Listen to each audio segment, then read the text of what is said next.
Hi, my name is Tech, and today we're going to review the Rowenta DG8430 Pro Precision Steam Station. This is the upgraded model from the previous version, which is the DG5030. They, of course, physically, size-wise at least, they didn't change that much. However, there's a lot of different functions and upgrades that they did to this, the new model. One thing would be the sole plate change. They added 400 hole sole plate, which supposedly makes a lot more steam, which I'll show you in a second. And of course they introduced a new tank, which actually you can add water at any point of the time when the iron's hot. It still holds about 33 ounces of water and gives you an hour and a half of almost continuous usage. However, if you're really heavy user, you can add water at any point now. You don't have to wait for the iron to cool off. Another thing that they added was calcium buildup collector, which means that you can actually use a tap water now instead of distilled water like you're supposed to. I would still recommend that you use distilled water because it will let your iron to actually last longer, but you're no longer required to do so. So that's what this is. You unscrew it, and actually there's a collector there. Right now the iron's hot, so I'm not going to touch it. And of course, if you have to clean it out, there's a light that will actually illuminate on the rear of the unit and will tell you to actually clean it out.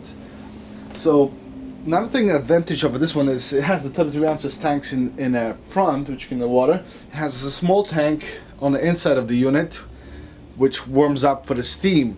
What this does actually allows you to get the iron hot and ready for you in about 3 to 5 minutes compared to 25 minutes on the older unit. Overall, we tested it out, and of course we believe it has a lot more power regarding the steam. It pushes steam extremely fast. But let me show you in a second what it does.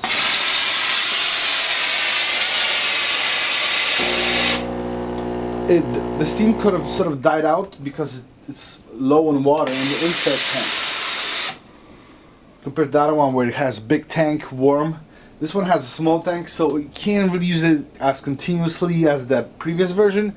However, this one has more steam pressure that it pushes out, and you can add water. So overall, if you're not don't iron constantly, for an hour and a half, this iron is probably a little weaker on the side. However, has more power.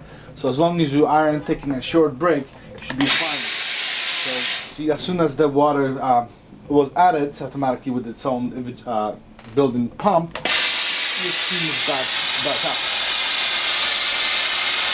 So let me use it up again so you can hear the pump go off.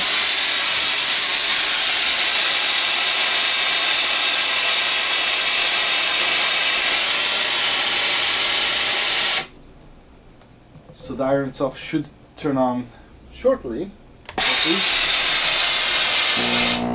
Here you go.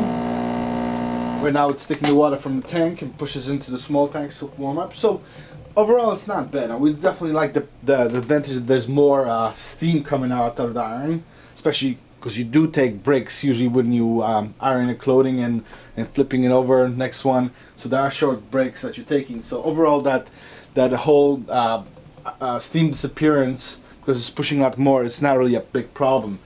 We didn't like about it, of course, is that it's missing the on-off switch. Now we have to unplug it from the wall every single time.